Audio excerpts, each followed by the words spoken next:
Hey guys, welcome back to the channel. Like I said yesterday, we're going to look at some Steam Deck underrated gems, which I picked up during the spring sales, which is currently going on. So if these games pique your interest or anything I talk about in today's video, check out the Steam sales. You will not find the games cheaper at any other time in the year except from these sale times. So I recommend you pick up these games. They're super fun, a couple of different genres, and yeah, let me know what you think. Let's get into it. To start with, we got Mafia 2. Now, what I would recommend you doing is, so what you have to do on Steam is you have to buy the remake, which I wouldn't recommend playing on the Steam Deck or in general. Apparently there's not much difference between the two games. It's called Mafia 2 Definitive Edition, but to be honest, they didn't really do a lot to it. So on the Steam Deck, I recommend you just install the original game, which is the classic, and all you have to do is buy the Definitive Edition, and it gives you the classic version like for free. So they took the classic version away from the Steam store. Like, you can't actually buy it anymore unless you buy the Definitive Edition. So I think the Definitive Edition is going for like £2.30, £2.50. So it's like a no-brainer. Scrap the Definitive Edition off and keep the classic version. Install the classic version, and it runs really well. What I'd recommend you doing when you're running it though is I'd run it at Proton Experimental. I tried Proton GE50, but it was giving me a lot of stuttering just as I was driving around the city. I found Proton Experimental to be the best for Mafia 2.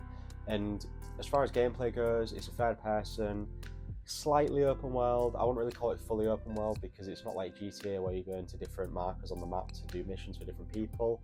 It's more like chapters, and in the chapter you're allowed to explore the city, but you kind of have to do the mission, you know, you're on a set path the whole time, but the seasons change throughout the game, and obviously the story progresses, and it does follow quite a bit of time in actual main character's life. So it's kind of why they did it like that.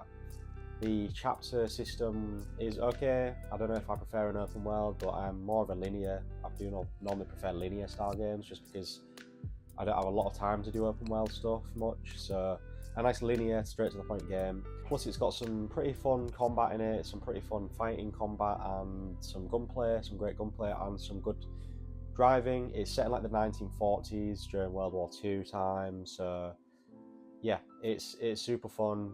Mafia story, gangsters, betrayal, all that kind of stuff, and it's cheap as shit, so definitely buy it. So if you're a fan of Bioshock, you'll really love this next title. It's a very underrated gem from like 2009 from Raven Software, and I think them guys ended up going on to go do some Call of Duties. I think they kind of went a bit downhill after this generation of gaming. They kind of went and did some Call of Duty stuff, and then I don't know if they're still around today or they've been bought up by like Treyarch or Activision or something like that. I'm not 100% sure. But Singularity, set in Russia, you're playing as like this army dude, special agent guy, you know the score, and basically you get this time manipulation device on your left hand, and it's very plasmid, kind of similar system where you can like age people, and basically like you use your ability, your timepiece on them, and they just disintegrate in front of you. Like they turn to burn and then into sand or ash, just because you can set their time, like you can skip their life ahead with this time manipulation device. And the same with different level design, like you have to say like something was broken down, you'd have to use the device to rebuild it back up again. It's really fun. It's got some cool gun combat too, cool weird storyline, got horror elements, it's got some weird creatures and stuff you got to fight, and yeah, it's all about like time manipulation and time travel and all that kind of stuff. So if you're a fan of time travel, horror, Bioshock, it's definitely a worth trying. It's really fun, would recommend it. That's Singularity, and it's super cheap right now.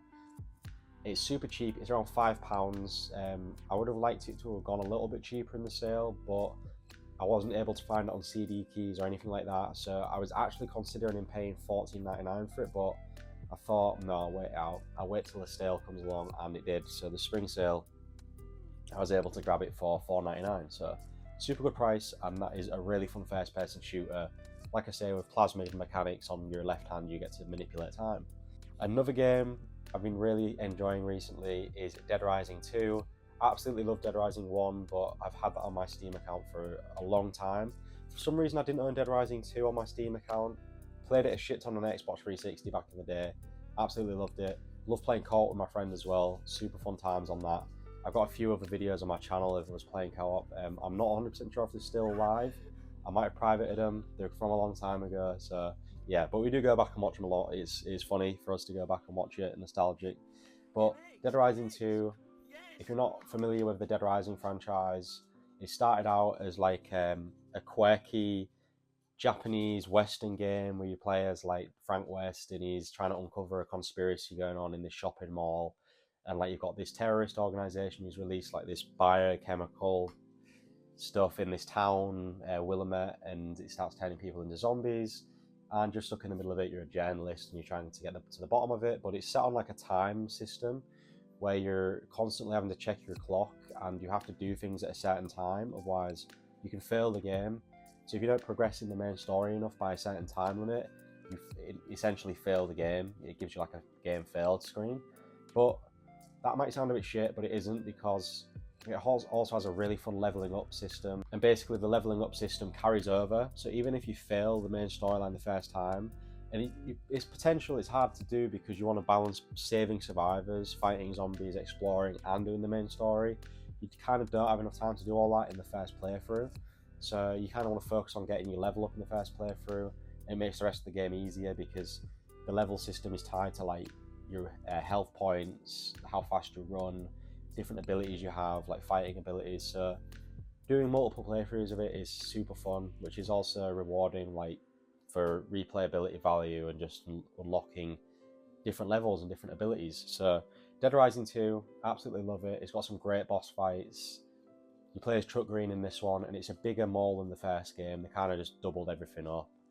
And yeah, the story, okay, it's pretty fun, pretty silly, but the main draw for me is just exploring this massive mall, combining weapons together, and just, yeah, fighting zombies, saving survivors. And they're not as stupid in the second game. The AI in the first game was absolutely abysmal, and yeah, they fixed that a little bit in the second game. They're still annoying, but not too bad. But yeah, Dead Rising 2, I really like it, and it plays great on the Steam Deck, so yeah, would recommend it. Final game I want to recommend, which isn't a really underrated gem as such, it's kind of like a mainstream game, but it plays really well on the Steam Deck. I'm talking like ultra settings, 60, and it's a super good price at the moment too on the sales. It's Resident Evil 5, and I know the remake for 4 is coming out, so I'm going to recommend 4 because the remake's coming out, and I'm not 100% sure if that's going to run well on the Steam Deck, but for the sake of like, why would you play the older one when the new one's coming out so soon? Resident Evil 5, I'm pretty sure that's not going to be remade for another few years yet. It plays amazing on the Steam Deck, 60 FPS locked, super fun game, set in Africa, you're playing as Chris Redfield again, and yeah, I remember co-oping this with my girlfriend, and it was one of the first games we co-oped together, and we just had a really fun time, and yeah, that was the first time I properly finished it, and yeah, not much more I can say about it. It's Resident Evil. If you played on before, you kind of know what you're getting into. Conspiracy, zombies, boss fights, very high tense situations where you've got to like get through crowds of really disgustingly like tentacle zombies with blades on them and shit like that. Crazy as fuck story. I mean, you've got Albert Wesker in this one, arguably like the best villain in Resident Evil, so he's fucking shit up. He's such a good villain. And yeah, it's just insane. Co-op is really fun in it, and yeah, I recommend it. It works really well, and it's not too long either, so really nice little linear game to play through if you like survival horror stuff. Yeah, that's a few more underrated gems, in my opinion. Resident Evil isn't massively underrated, but it's super fun to come back to, so that's kind of why I mentioned it. But yeah, let me know what you think, guys, and hope you've been enjoying the gaming this week. Let me know what you've been playing, as always, and I shall speak to you guys in the next video.